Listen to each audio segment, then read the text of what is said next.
Hello दोस्तों, मुझो नालो रमेश कुमार ऐं अवां ॾिसी रहिया आहियो सिंधी दास्तान चैनल। दोस्तों, अॼु मां अवांखे हिकु बहितरीन कहाणी ॿुधाइण थो वञा जंहिंजो उनवान आहे ॿधीअ में बरकत। सो दोस्तों, कहाणी शुरू करण खां अॻु में अवांखां हिकु अर्ज़ु थो कयां त जेकॾहिं अवां मुंहिंजे चैनल ते नवां आहियो त मुंहिंजे चैनल खे लाज़मी सब्सक्राइब कंदा ऐं वधीक वीडियोनि लाइ बेल आइकन खे ऑल कंदा। हिकिड़ो ग़रीब शख़्स रोज़गार लाइ पंहिंजा ॿार बचा वठी परदेस ॾांहुं पए वियो। हलंदे हलंदे खेनि वाट ते शाम थी वई, सो हिकिड़े वण हेठि अची धाॿो कयऊं। उते उन शख़्स पंहिंजे पुट खे चयो त अबा, तूं काठियूं करे अचु। धीउ खे चयईं त अम्मा, तूं पाणी भरे अचु। ऐं ज़ाल खे चयईं त तूं मानी पचाइण लाइ अटो ॻोह। हुकुम मिलण शर्त सभु को पंहिंजे पंहिंजे कमु करण लॻी वियो। बाक़ी पाण वेही नोड़ी वटण लॻो। उन वण ते हिकिड़ो पखी वेठो हो। जंहिं सारो लुका वेठे ॾिठो, उन ग़रीब शख़्स खां पुछो, ऐं शख़्स, तूं नोड़ी छो थो वटी? ग़रीब जवाब ॾिनसि त हिन नोड़ीअ सां तोखे फासाए ॿधंदसि, पोइ तोखे कुही गोश्त रधे खाईंदासीं। पखी उन शख़्स ऐं संदसि भातियुनि जी ॿधी ॾिठी हुई, सो पक थियसि त ही मूंखे पकिड़े वठंदा। हाणे उन्हनि खां जिंद कीअं छॾायां। इहा ॻाल्हि ॻणी ग़रीब शख़्स खे चयईं त आऊं तोखे खज़ाने जी जाइ ॾसियां थो। उतां खज़ानो कढी पंहिंजो गुज़रान कर, पर मूंखे माफ़ कर। उन शख़्स चयसि त ॿुधा, उहो नाणो किथे आहे? पखी चयो त हिन वण जे पाड़ में मुड़ुस जेतिरो हेठि खोट त तोखे नाणो मिलंदो।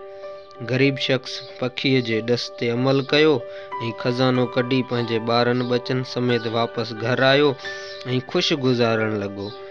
उन्ही ग़रीब शख़्स जे भाउ जॾहिं ओचितो ई ओचितो पंहिंजे भाउ वटि एतिरी माया ॾिठी, सो हैरान थी वियो त अॻे खाइण लाइ कुझु बि कोन हूंदो हो ऐं हाणे हिन जहिड़ो को सुखियो ई कोन्हे।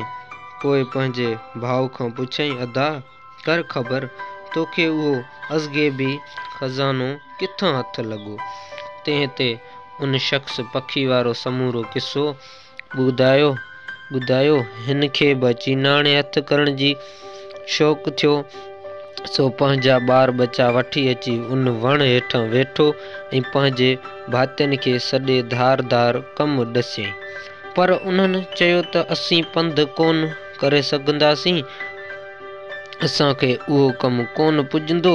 जॾहिं सभिनी इनकार कयो, तॾहिं पाण वेही नोड़ी वटण लॻो। उहो ॾिसी साॻिए ई पखी पुछियसि त मियां, नोड़ी छा जे लाइ पियो वटी? तंहिं ते ग़रीब शख़्स जे भाउ चयसि त हिन सां तोखे ॿधंदसि।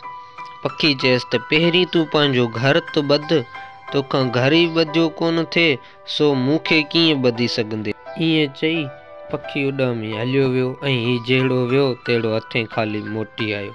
दोस्तों, हिन कहाणी मां असांखे इहो सबक़ थो मिले त जेसि ताईं असीं सभु वेसा विसारे न छॾींदासीं, तेसि ताईं असां तरक़ी न करे सघंदासीं।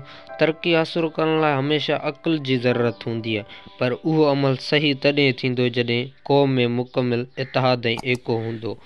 त दोस्तों, ही हुई अॼु जी कहाणी। जेकॾहिं अव्हांखे ही कहाणी सुठी लॻी हुजे त लाइक कमेंट शेयर ज़रूरु कंदा ऐं पंहिंजे दोस्तनि सां शेयर कंदा। वरी नेक्स्ट वीडियो में मिलंदासीं।